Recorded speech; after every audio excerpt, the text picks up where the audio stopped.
அன்பானவர்களே, அன்பு வணக்கங்கள்.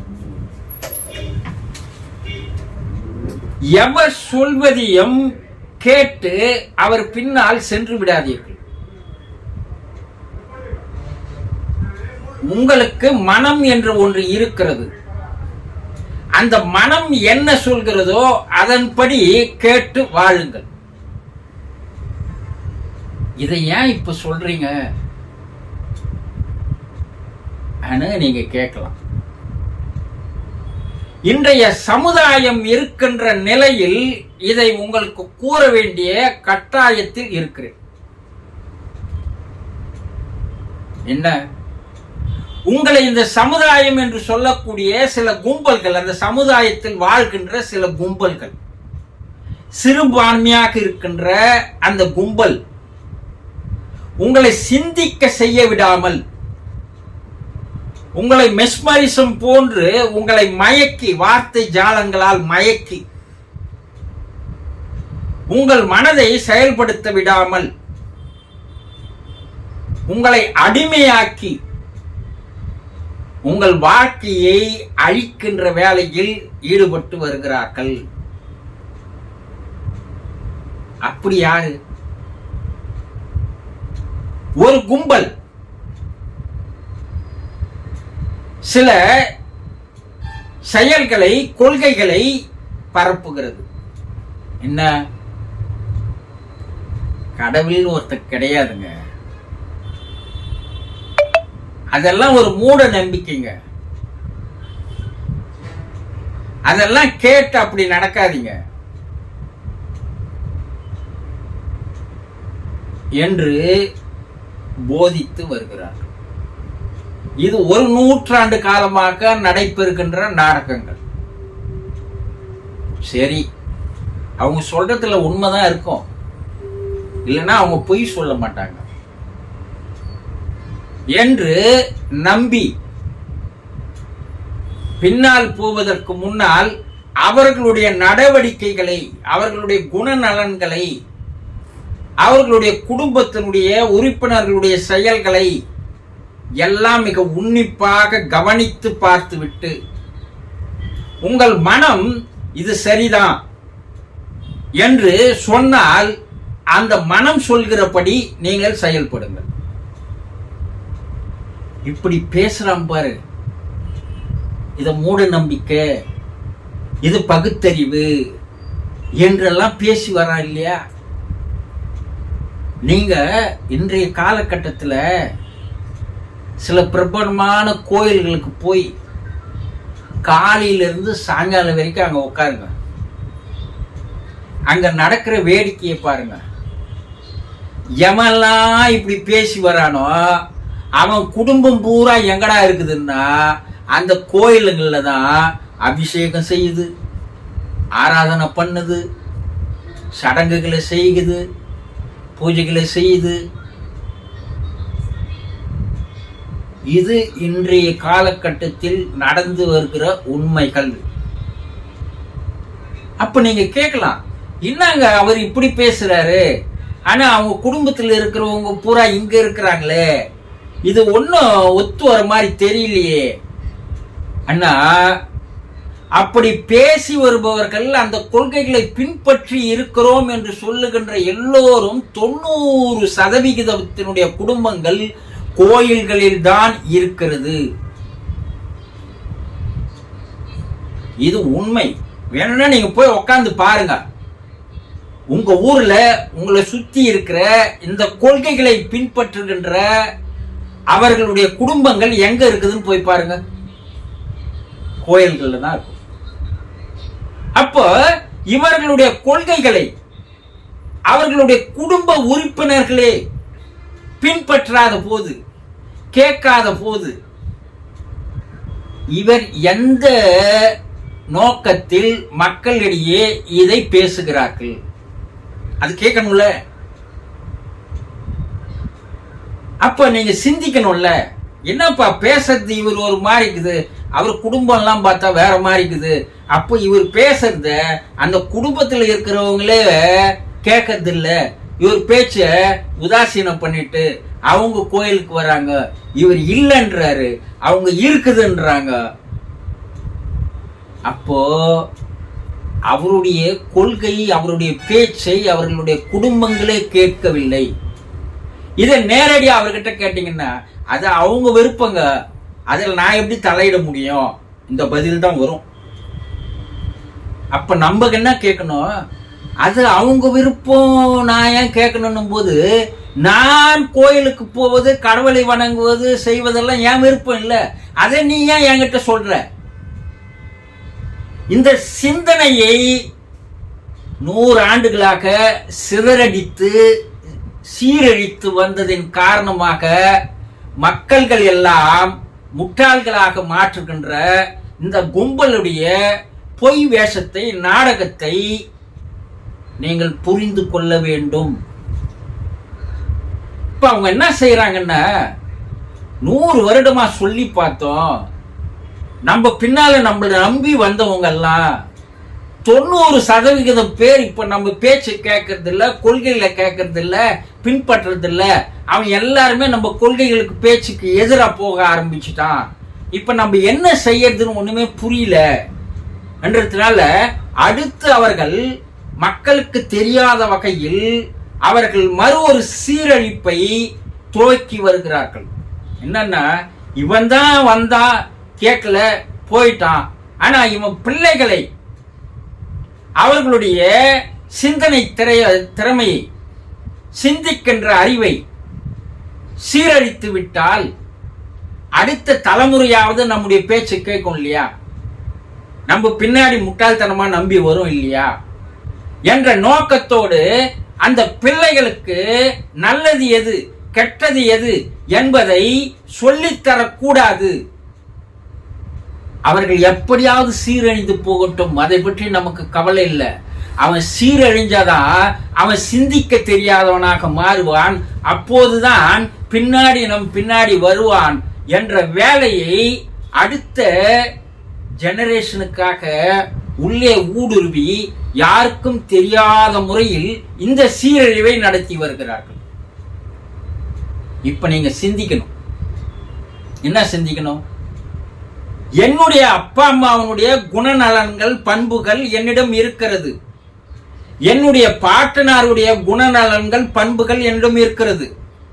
முப்பழாட்டனாருடைய பண்புகள், குணநலன்கள் இருக்கிறது.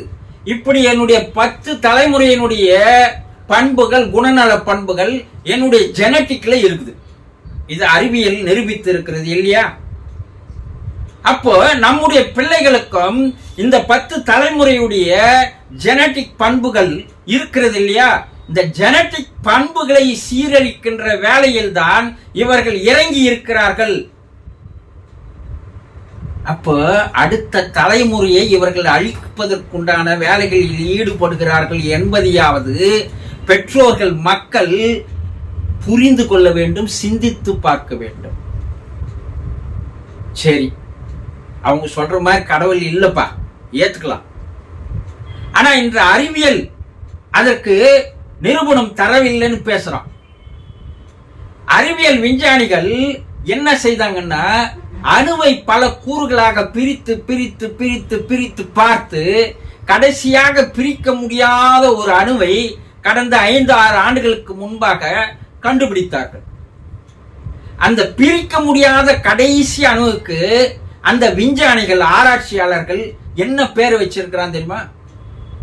காட் பார்ட்டிகல்னு பேர் வச்சிருக்கிறான், கடவுள் அணு துகள்னு பேர் வச்சிருக்கிறான். இப்போ இந்த அணு ஆராய்ச்சி விஞ்ஞானிகள், ஆராய்ச்சியாளர்கள் எல்லாம் முட்டாள்களா? கொஞ்சம் யோசனை பண்ணி பாருங்க. விஞ்ஞானத்தில் நிரூபிக்க முடியுமா? அப்ப அவன் ஏன் அதுக்கு அந்த பேரை வைக்கிறான்? அவன் என்ன சொல்றான்? கடவுள் என்பது இந்த உலகம் அணுக்களால் உருவானது, அணுக்களால் நிறைந்தது, பல அணுக்கள் ஒன்று சேர்ந்து பல உருவங்களை ஏற்படுத்தியது, உயிரினங்களை உருவாக்கியது. அந்த அணுக்களுடைய கூட்டு தொகுப்பு தான் மனிதன் என்று அவன் கூறுகிறான் இல்லையா?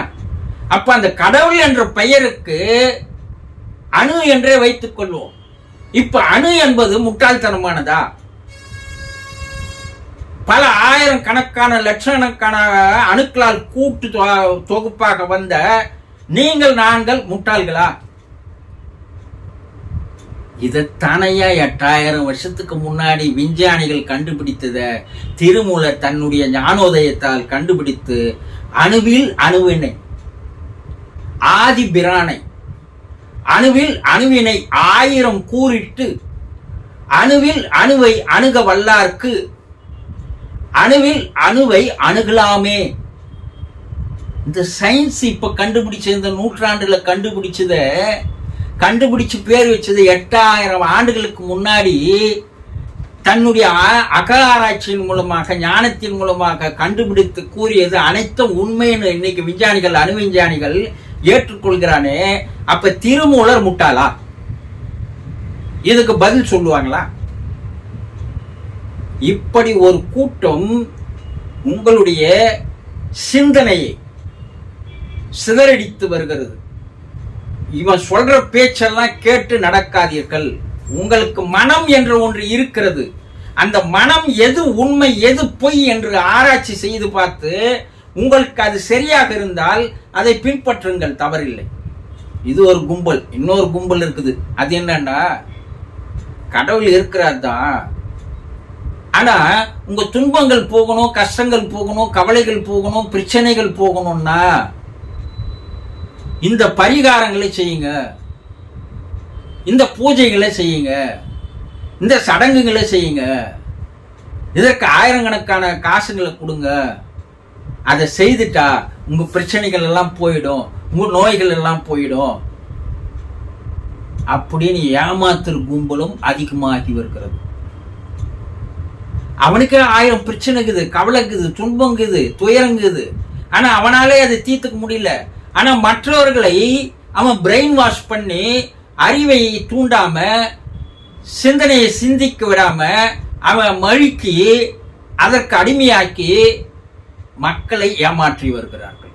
ஒருத்தன் இல்லைன்னு ஏமாத்தின்னு வரான், ஒருத்தன் இருக்குதுன்னு ஏமாத்தின்னு வரான். இதுக்கு சென்ட்ரல்ல தான் நீங்க மாட்டிக்கின்னு தவிக்கிறீங்க. அப்ப என்ன செய்யணும்? எது அணுவாக இருக்கிறதோ எது உயிராக இருக்கிறதோ ஒன்னுள்ளே அந்த உயிரைத்தான் மனமாக அறிவாக அது மாறி செயல்படுகிறது. அப்போ அந்த மனம் எப்படி செயல்படுகிறது, அந்த மனம் எப்படி தன்னுடைய செயலை செய்கிறது, அந்த உயிர் எப்படி மனமாக மாறுகிறது, அந்த மனம் எப்படி அறிவாக மாறுகிறது, அந்த அறிவு எதை சிந்திக்க சொல்கிறது, இப்படி உங்களுக்குள்ளேயே நீங்கள் ஆராய்ச்சி செய்ய ஆரம்பித்தால், சிந்திக்க ஆரம்பித்தால் எது உண்மை எது பொய் என்பது உங்களுக்கு தெளிவாக தெரிந்துவிடும். அப்போ உங்க ஒரு சிலர் சொல்றல, உன் மனசாட்சி படி பேசுப்பா, பொய் சொல்லாத சொல்றோம்ல. அப்ப மனசாட்சி என்று ஒன்று மனிதர்களுக்கு இருக்கிறது அல்லவா? சொல்லுங்க. மனம் இல்லாமல் மனிதன் இல்லை. அப்ப அந்த மனம் என்ற ஒன்று இருக்குது இல்ல, அந்த மனசாட்சி என்ற ஒன்று அது உண்மையை உணர்த்துமே தவிர அது பொய்களை போலிகளை உங்களுக்கு சொல்லாது. அப்ப அந்த மனம் எப்படி இயங்குகிறது எப்படி செயல்படுகிறது என்பதை தெரிந்து கொள்ளக்கூடாது. உங்களுடைய அறிவு விழித்துக் கொள்ளக்கூடாது. மனதை மயக்க வேண்டும், அறிவை சாகடிக்க வேண்டும். இதுல நீங்க ஒரு விழிப்புணர்வு பெற்று விட்டால் இந்த 2 பேருக்குமே இங்க வியாபாரம் இல்லை. அப்ப விஞ்ஞானிகள் என்ன கூறுகிறாங்கன்னா, அந்த அணுவே தான் உனக்குள் இருந்து எல்லாவற்றையும் மனமாக அறிவாக உயிராக செயல்பட்டு கொண்டிருக்கிறது. அந்த அணுவை புரிந்து கொண்டால் நீங்கள் அனைத்தும் தெரிந்தவர்களாக மாறிவிடுவீர்கள். ஆக நீங்களும் சரி, அடுத்து வரப்போகிற உங்கள் பிள்ளைகளும் சரி, அடுத்த ஜெனரேஷனும் சரி, அவன் சுயமாக சிந்திப்பதற்கு உண்டான ஒரு விழிப்புணர்வை தாருங்கள். அதை நீங்க கத்துக் கொடுங்க. பா, நீயே சிந்தி, இது எங்கிருந்து வந்தது, எப்படி வந்தது, ஏன் இல்லைன்றாங்க, ஏன் இருக்குதுன்றாங்க. இல்லைன்னு சொல்றவன் எப்படி ஏமாத்துறான், இருக்குதுன்னு சொல்றவன் எப்படி ஏமாத்துறான். காற்றே கடவுள், அறிவே ஆண்டவன் என்று சித்தர்கள் கூறியது எல்லாம் பொய்யா.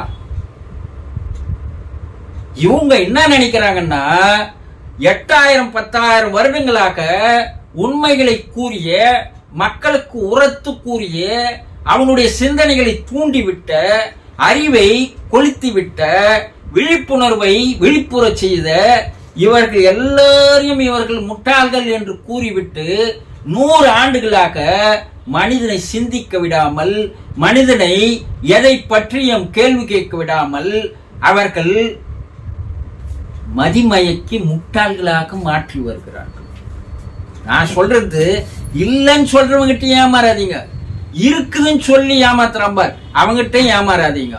உங்களுக்குள்ளேயே அனைத்தும் இருக்கிறது. அது இருக்கிறதா இல்லையா என்பதை உங்களுடைய சிந்தனையை கிளறிவிட்டு சீராக்கி அறிவை தூண்டிவிட்டு விழிப்புற செய்கின்ற வேளையில் பிள்ளைகளையும் சரி மனிதர்களும் சரி மாறினால் நாமேதான் அனைத்தும். புரிந்து கொண்டீர்களா? சந்தோஷம்.